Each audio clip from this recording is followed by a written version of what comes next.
Hey everyone, welcome to Logan's Mosh Pit. Glad to have you here. Do me a favor and please subscribe if you haven't already. Gather round, bookworms, because the time has come for another episode of Rock and Read. Today I will finish up White Line Fever by Lemmy. Technically there are 2 chapters left, but because the last chapter is so short, I combined both chapters into one. It has been an absolute pleasure for me to read this book to you. I got such a kick out of Lemmy's sense of humor. Without further ado, let's see how it ends. As you can probably tell, I wasn't exactly distressed at being dropped by Sony. We've been in worse situations. Things like that don't bother me at all. You just have to keep going and everything will sort itself out. It always does. You can't run around panicking and giving up. You gotta have the strength of your convictions. You gotta know that somebody out there is gonna recognize you as worthwhile and that you'll still be in the picture. If you look like you're beaten, then who's gonna come forward? So we carried on throughout the last days of the Sony debacle like we always do. We played some gigs. Not long before we got dropped, we did about 5 dates with Ozzy Osbourne and Alice in Chains. Ozzy was doing one of his so-called farewell tours. Like he's ever really gonna retire. He'd go nuts if he retired. Ozzy is one of the most charismatic performers in the world. That's what he does. Take that away from him and he'd go completely crazy. If he could see himself the way everybody else does, he'd never go on about retiring ever again. He will have to retire one day, I suppose, but not until he can't walk anymore. But anyway, we only played a few of those retirement shows and then got thrown off the bill because we did the Guns N' Roses / Metallica dates on our days off. That wasn't very rock and roll if you ask me, but since we were playing third under Alice in Chains, I didn't really care. We also did some recording. We had a couple songs on the soundtrack to Clive Barker's Hellraiser 3, Hell on Earth. Hellraiser, perhaps not surprisingly, and Hell on Earth, which were recorded in the same session. In addition to those, we recorded Born to Raise Hell, on which I shared vocals with Ice-T and Whitfield Crane, the singer from Ugly Kid Joe. He's a nice guy. Now, he's a nice guy. Hi, Whit. The latter song was a last-minute thing. It played over the end credits and didn't appear on the soundtrack album. We actually did a video for Hellraiser, but Sony, of course, didn't pay for it. I think it was the movie company's doing. So, as you can see, our career wasn't at all dependent on anything Sony did, and thank God for that. We did the States again too, this time with Black Sabbath. The peculiar thing about touring with them was that every day they had a nap in the afternoon. Everything shut down. It had to all go dark in the dressing room, and 3 of them sat side by side on the couch, nodded off like little rabbits. Bobby Rondinelli actually didn't want a nap, but he was out there with Geezer and Tony. It was kind of boring for us in Milwaukee, because we shared the dressing room with them. It was all one big room, divided up by a curtain, so all the lights were out, and we had to sit in darkness for an hour. It was very strange. Even if Motorhead's around until 2035, I don't think we'll ever be ready for nap time. That said, I do have to say that Black Sabbath delivered every night. They were consistently good all through the tour. The year ended on sort of a sour note. We were supposed to tour England, but as I've already mentioned, it got canceled because the promoters wouldn't guarantee the money, and we sure weren't going to fund it ourselves. You know the story. We did go right through Europe, though, and did very well, as always. See? We're the only consistent factor in the whole scheme. We always show up and play our stuff, we're always on time, and we're always pretty reasonable. Well, mostly. If the promoters did their job half as well as we did ours, we'd all be happy. Anyhow, we had no clue about what we'd gotten ourselves into, and we just went along making an album like we always do. This was the first time Mickey was in with us from the start, and he turned out to be even better than we expected. He was very involved in the songwriting process for this album, which came to be called Bastards. Phil Taylor hadn't been interested in the writing process for a very long time before we fired him. And Mickey also came through when we got in the studio. He banged out the drum tracks in record time. He was amazing, and has continued to be amazing to this day, not to mention amusing. We also got a new producer for this album. For the better part of our careers, it seemed like Motorhead changed producers every other album. Jimmy Miller did too, as did Vic Mailey and Peter Solly.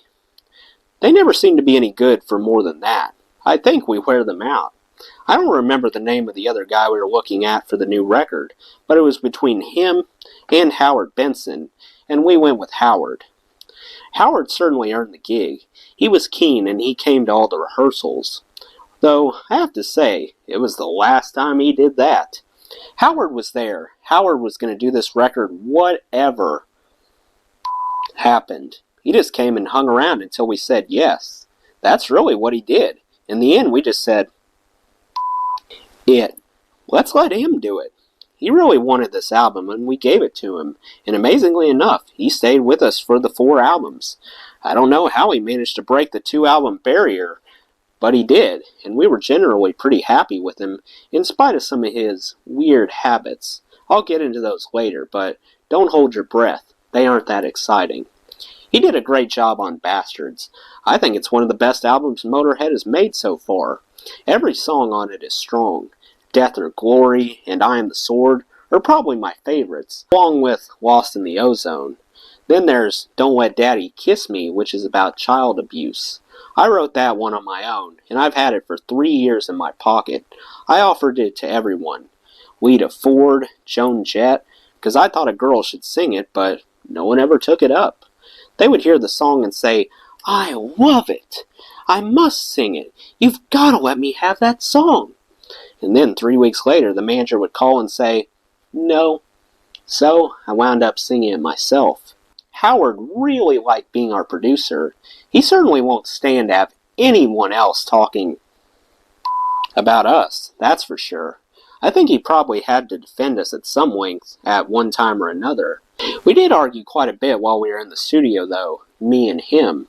Early on in our working relationship, there was one day where I'd been waiting around to do some vocals for endless hours while he was going over some guitar part or something.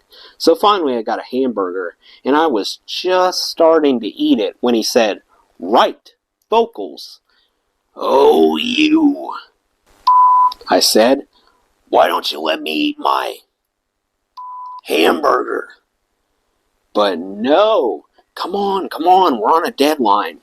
Howard being in the studio, you know. So I did the logical thing. I shoved the burger's contents into the mixing board. I figured it was fair. Howard's eating habits, incidentally, leave quite a bit to be desired. He eats all these terrible vegetarian things, fruits and nuts. That, not healthy. Human beings are carnivores. Just look at our teeth. Our digestive systems are not made to handle vegetarian food. It makes you fart all the time, and you get intestinal flora. Vegetarianism is unrealistic. That's why cows have 4 stomachs, and we have 1. Think about it. Bastards was one of the very best albums we ever did, and it just vanished completely. It's just so disappointing when you pull out all the stops for an album, and you're really thrilled with it, and nobody else cares. Especially not your own record company. We couldn't even get ZYX to pay for promotional copies. Our publicist, Annette Minolfo, asked for 200 CDs to give to DJs and press, and they said no, it was too expensive. Too expensive? They just gave us $500,000 advance to make the thing, and now it's too expensive to promote it with 200 CDs? Somebody's got to have his head up his ass, right? One thing I have to say about Bastards, though, at least it was on the radio, which is more than anyone could say for 1916 or March or Die. That's because we actually sent them the record ourselves. Simple, really. Anyhow, after we finished making Bastards, we went through both North America and Europe twice, the usual sort of thing. One of the treks through the US was our second time out with Black Sabbath, and everything was going great until we headed for Los Angeles, and I got some horrible flu bug. Mickey and Würzel both had it in Denver. It started to hit me in the morning as the bus arrived in LA. I got this feeling like I had to lie down. Then I realized I was terribly ill. It was the most virulent I've ever had.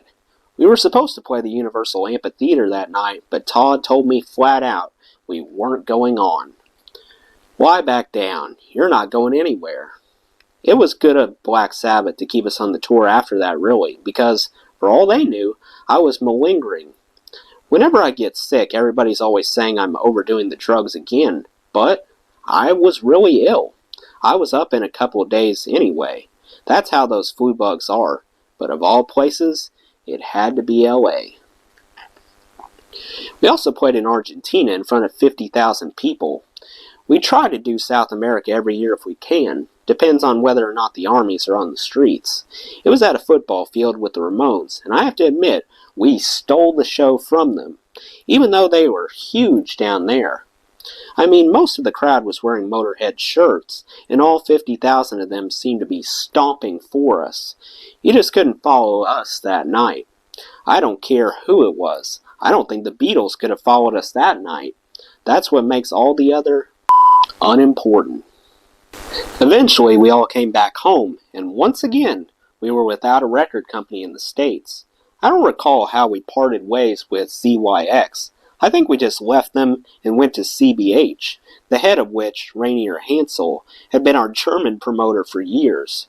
So that got us settled as far as Germany was concerned, but as for the States, we had nothing. Mickey was in a panic, but then he always is. He sees his paycheck flying away over the horizon. It is fair because he's got a family to support, and so does Phil. I don't, but still, I can never be bothered with all these panics people seem to like having. Everybody thinks it shows that they care if they panic all the time, but it's not true. You miss a lot of details when you panic. Eventually we did get a deal in the States, but by the time that came about, we had already recorded our next album, Sacrifice. We had record deals in Germany and Japan, two big markets for us, and they wanted an album, so we had to keep going. Sacrifice is one of my favorite records of ours, especially considering the difficulties that were going on behind it. Howard was producing us again, but he had also just gotten an A&R gig with a label called Giant. So his mind was in at least 2 or 3 different places, and half the time the engineer, Ryan Dorn, was holding it all together, following the direction Howard gave him. And it was becoming clearer every day that Würzel was on his way out of the band. He wouldn't extend himself at all, and usually just sat there while we were writing songs with his guitar across his knees. When we stopped playing, he stopped playing, and when we started again, he would too. The whole thing with him seemed like it happened overnight, but of course it had been building up for a long time. It was very difficult for me because for years he was my best friend in the band, and then he became this person I didn't know, and hated me, and that can break your heart, you know? Still, we went in the studio with some great songs. We wrote Sex and Death in 10 minutes on the last day of rehearsal. I changed the lyrics once while we were recording, but that's always the way it goes.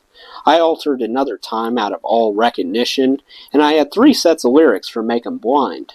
That's what's fun about making a record. You go in with one thing and come out with something completely different. I added a part in Out of the Sun. I had to because it only had 2.5 verses, and who can sing half a verse?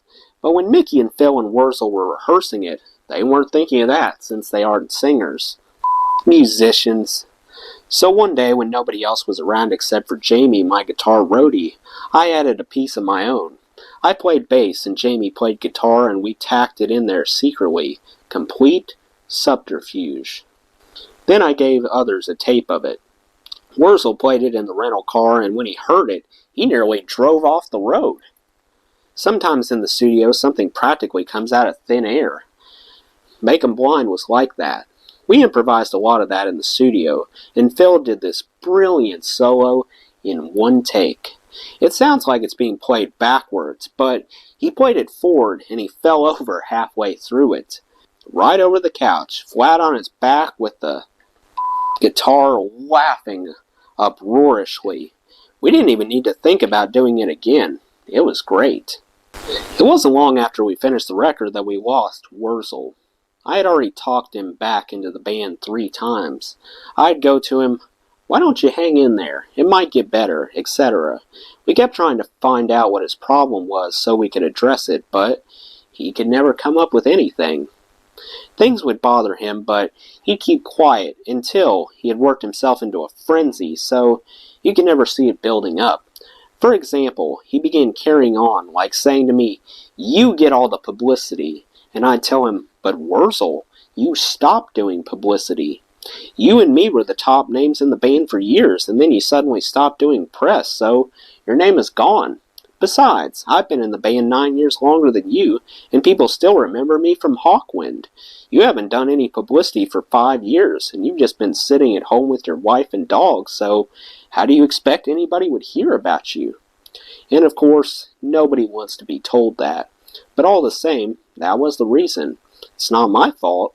Wurzel's attitude just went straight downhill, and you can't go on being defeatist. It finally got to him. It was an English TV show that apparently was the last straw as far as Würzel was concerned. It was called Don't Forget Your Toothbrush, and although the show itself was awful, basically it was just a game show hosted by some horribly bouncy ex-DJ wearing silly clothes and a sillier haircut, and people would win travel packages. The music was great. Jules Holland, who used to be in Squeeze, was the band leader. He plays incredible piano and sounds like Ray Charles when he sings. Anyhow, he had this setup where the featured artist did 2 songs with the studio band backing him up. So I went on and we did Ace of Spades with a 4-piece brass section. And good golly, Miss Molly. It was the first time I had ever done Ace of Spades without the rest of Motorhead, and because I did that, Würzel blew up. Jim, his wife, was phoning the TV station while I was there, saying that Würzel should be on instead of me. Then I got this fax from Würzel saying all sorts of terrible things. He accused me and Todd of stealing his money. Like I need Wurzel's money. As I've stated before, I make more money off of royalties because I get paid from the back catalog. And he was convinced people were going around and plotting behind his back. I mean, how senseless is that? Würzel told the others he had left the band. He didn't tell me, which was especially hard since, like I said, we were best friends in the band for a very long time. But the end was a nasty episode. I just hated it, and I was glad when it was over. Somebody told me he came to one of our gigs in Brixton after he'd left, and apparently he stood there through the whole show, crying while he watched us. People always love telling you bad news, don't they? That was a terribly sad thing to hear. With Würzel gone, Mickey and I figured we needed to get somebody else, but then Phil said, "I'd like to try it on my own." So we decided to carry on as a 3-piece and see how it went, and it turned out to be amazing. It used to be that Würzel was always the energetic one on stage. He was the one who did all the leaping around, but the first night we played without him, there I was, singing and minding my own business, and this thing zoomed past me. And it was Phil. I couldn't believe it, because he had never moved a muscle on stage before that. He really tried hard and played his ass off.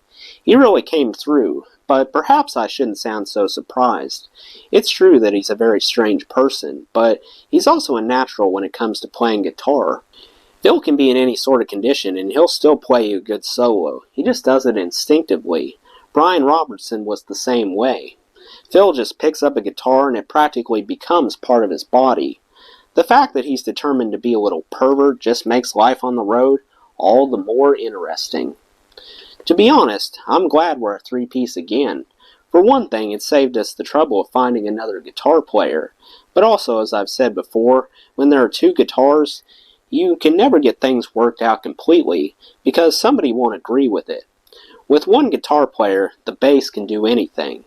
In the early days, I used to play all kinds of weird behind Eddie, and it would work. So things are a lot freer now with this lineup, and everybody seems to know where they stand, which is a plus. Also, we get more money. As always, we toured America. You've gotten the idea. I'm sure that the road is my natural habitat, but there are still some things about it that annoy the out of me. One is the patronizing attitude some of these record company publicity people have toward the band. They actually take you by the arm and try to rush you around. I hate that. I'm not a dummy, and I'm not a commodity. Some people just insult your intelligence, and when you react, they call you troublesome. You get a bad name for asserting your intelligence and independence. As you can tell, a lot happened to us in 1995. Plus, I turned 50 at the end of the year. Todd wanted to do something big, so he threw me a semi-surprise party at the Whiskey. He actually told me about it the day before, the swine. The night of this big event, there were lines around the block, and it was packed once you got inside. The people who couldn't show up wished me happy birthday on video. Dee Snider took up about half the tape. To be really honest, although I appreciate all the effort everyone put into it, a gathering like this is not my idea of a good time. It's just that I hate being that much of the center of attention. Not all my guests were able to get in because of the fire marshals, and I never did get a chance to relax with the ones that did get in. Let's face it, with something like this, relaxing isn't on the agenda. I was being pulled left and right, to and fro, fore and aft. Nevertheless, it was a really nice thing for everyone to do, and the evening had some real highlights. Metallica flew down and performed some of the more obscure Motorhead songs. That was a great tribute. Metallica is one of the few bands that has consistently given us credit, and I hold them in high regard for that. Somewhere in the middle of all the touring we were doing, we got to work on our next record, titled, inappropriately enough, Overnight Sensation. We spent 4 weeks writing it, and 4 weeks in the studio, and then we did some European festivals, and when we came back, we were in the studio another month or so. It generally takes us about 3 months to do a record, and this one was no different. It's just that those 3 months were a little spread out. We hired Howard again as producer, but Dwayne Barron came in and did a lot of work under Howard's direction. Then Howard came in at the mix and sorted it all out. Dwayne was all right. You could tell he liked guitar. Actually, this was our first official album as a 3-piece since Another Perfect Day with Robbo. If you're wondering what that was like, it went the same as a 4-piece, except one guy wasn't there. Or the same as the Everly Brothers plus one. It was a bit more fraught, but that was just because Phil, being the only guitarist, felt like there was a lot riding on his shoulders, which there was. So he was under some added pressure, but he proved himself well. Overnight Sensation is a great album for him. Mickey was his usual perfect self. He always finishes his drum tracks well ahead of schedule.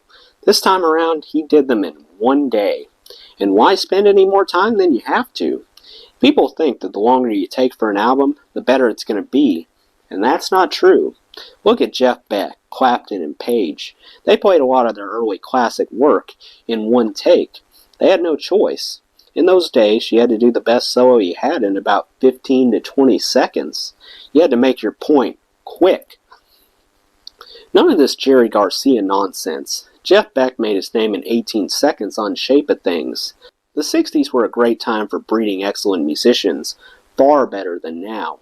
And speaking of less time making better albums, our back catalog proves that loud and clear. Overnight Sensation was also our first official record for CMC. Sacrifice was already partly here in the States on import before they got it. But the label really proved itself with Overnight Sensation. It was the best distributed record we had had for ages. They worked out a deal with BMG, which helped. I do have to say, though, that sometimes I worry about CMC's business sense. Like I've said before, good business is theft. And since CMC had been nothing but straightforward with us, that makes them bad businessmen by definition. But I think I can deal with that. We had some interesting experiences while touring for that record. We went back to Hungary, which had changed a lot since we had last been there. Before, it was like Russia, very oppressive, but now it's more like Germany.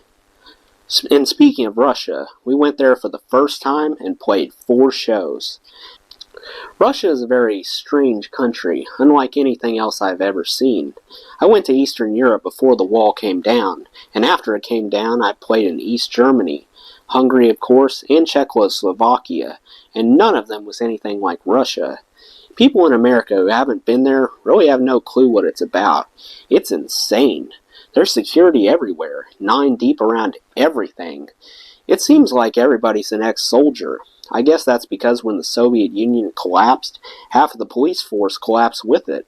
They didn't need that many anymore, so most of them became security, which means private army. Those of them who aren't driving cabs in LA, that is. Having all that security around was stifling. And as for the free market, it's mainly casinos, because the only way they can get any foreign currency is by the gaming in the casinos. So those are everywhere. But the country's still starving to death. The gigs, however, were incredible. Every one of them was sold out, and the audience went crazy. That part I liked, but then it's always the best part of touring. That and getting laid after the gig. Touring was going particularly well for us. In fact, there were some countries like Argentina and Japan where they put us in bigger venues. And it was around this time that the English promoters discovered that, yes, they could turn a nice profit with Motorhead shows. Our 3-piece lineup was performing excellently, so we thought it was high time we make another live record. We did, eventually, but first, we made another studio record, Snake Bite Love. It came out quite nicely, even though we recorded it all over the place, instead of doing it all at just 1 or 2 studios. I also improved my wrist game. Howard Benson, who produced Again, had it on his computer, so I played it whenever I wasn't recording. I really feel that this lineup has come into its own in the studio. We like recording. I like it more now than I ever have before.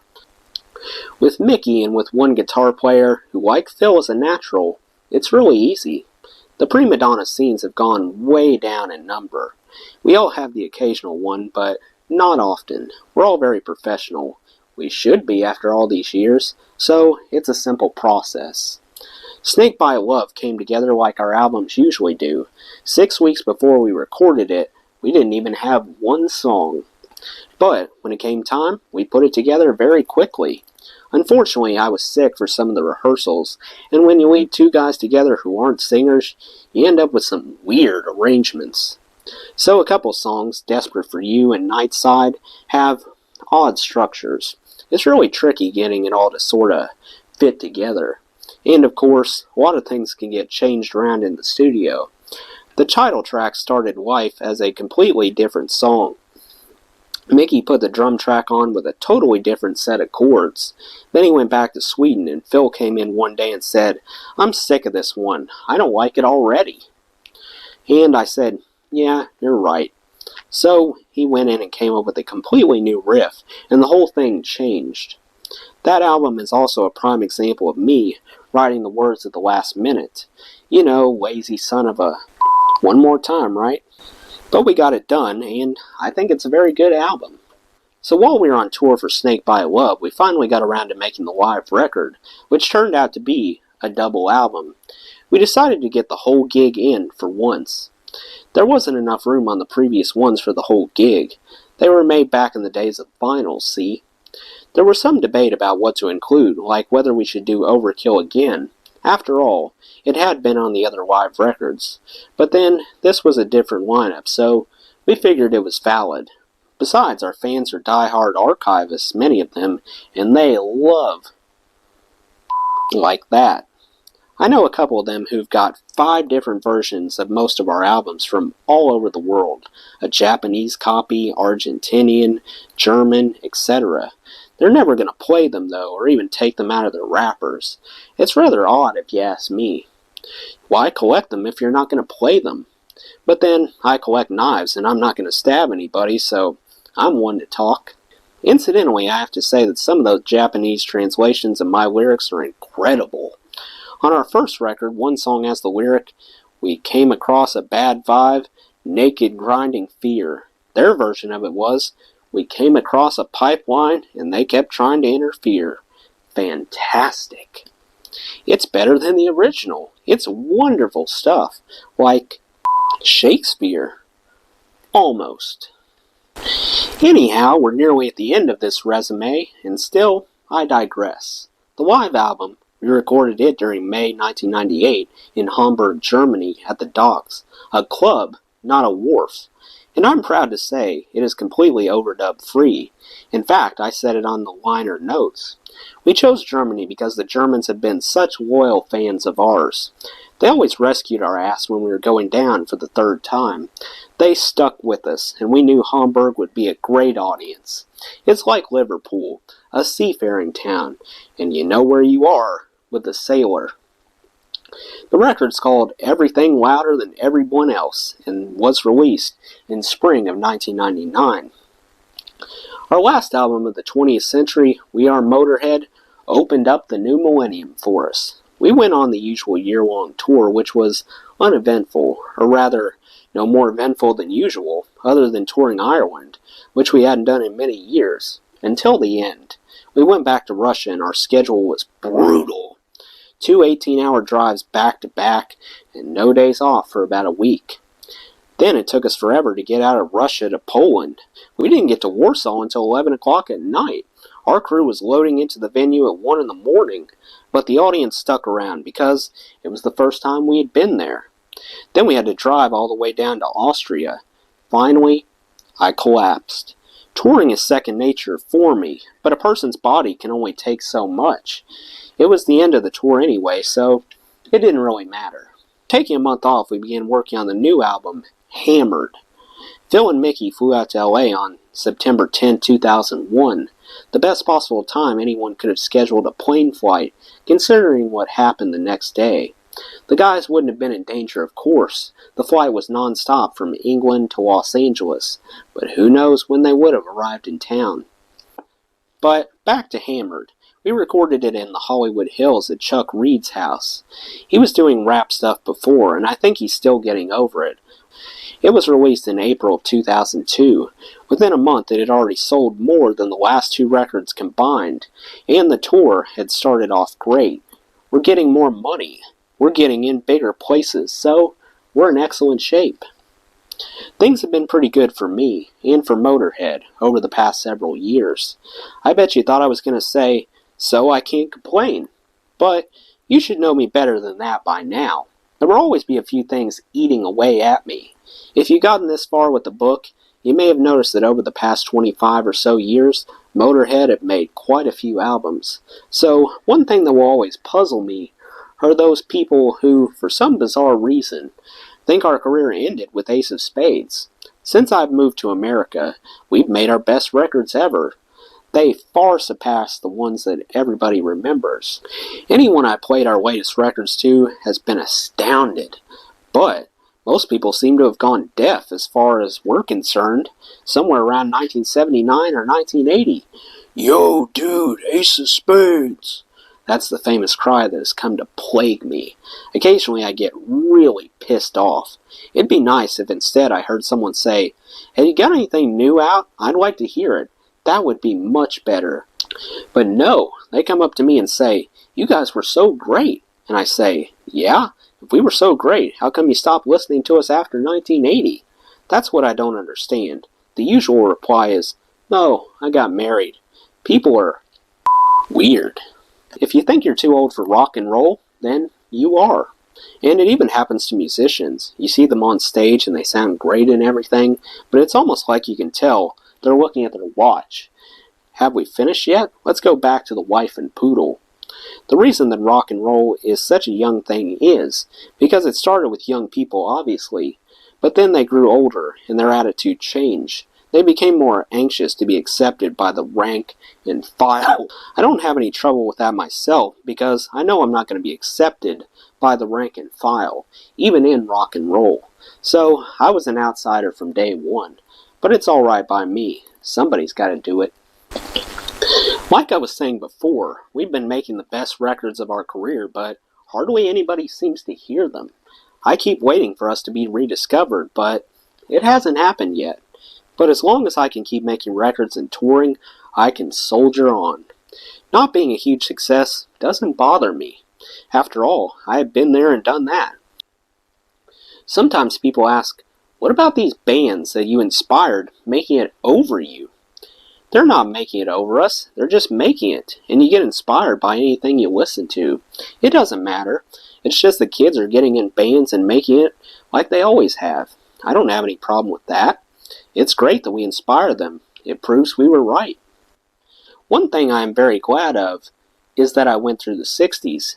People who didn't really don't know what they missed. We pushed a certain consciousness, a way of life, and it was exciting. No AIDS, people weren't dying so much from drug abuse, and it was truly a time of freedom and change. The only time I've seen any rebellion was in the 50s, 60s, and early 70s. The rest of it, you can keep. The kids now have attitudes more like parents we were all trying to fight. They'll probably raise a bunch of freaks. We raised a bunch of estate agents, a bunch of accountants. God knows how we did that. I guess it's because most people gave up. As I pointed out earlier, a lot of people say, I used to listen to Motorhead, implying that when you grow up, you can't. Well, I'm glad they say that, man, because I don't want no grown-ups listening to me. Grown-ups are the ones who everything up. Since I was about 25, nothing changed, except I got smarter and wiser, and things have an effect on you. But I never thought I was any older, really. It was just a very long 25. I can't imagine being 50. If I had lost all my hair or something, I might believe it. But I haven't. I lost my father a couple of years ago. Rather careless of me, don't you think? Actually, I lost both of them, my biological father and my stepfather. They died within 7 months of each other. It was kind of sudden. You would think they had conspired just to piss us off. My stepfather saved us from the difficulties put on us by my real father, left me debts, and my real father left me money, so there you go. I didn't like either one of them, actually, and as far as I'm concerned, my biological dad will always be in hole. He left a young girl on her own to bring up a child, and she had her mother living with us as well. This don't speak ill of the dead. People don't become better when they're dead. You just talk about them as if they are. But it's not true. People are still holes. They're just dead holes. Anyhow, I'm very much alive, and this is certainly not the last you will be hearing from me. What did I tell you? Hello, and welcome to the end of the book. As we are well past the deadline, I'll keep it short, about 5'2". In my life so far, I have discovered that there are really only two kinds of people, those who are for you and those who are against you. Learn to recognize them, for they are often and easily mistaken for each other. Also, it seems that our brave new world is becoming less tolerant, spiritual, and educated than it ever was when I was young. Of course, we are all susceptible to the good old days syndrome, but this is not an example of it. Inherited hatred, i.e. hatred your parents schooled you in, is not only stupid, it is destructive. Why make your driving force hate? Seems really dumb to me. Finally, and this is good advice, buy our albums. You won't be sorry. Love, Lem. September 2002. Well, that's the end of the Lemmy book. Let me know what you thought of this book in the comments below. By the way, I put a poll in the community tab, so let me know which book you want me to replace this book with. That does it for today's video, guys. I hope you enjoyed. Make sure to like, comment, and subscribe if you haven't already. I really appreciate the support. I'll see you next time. Till then, rock on.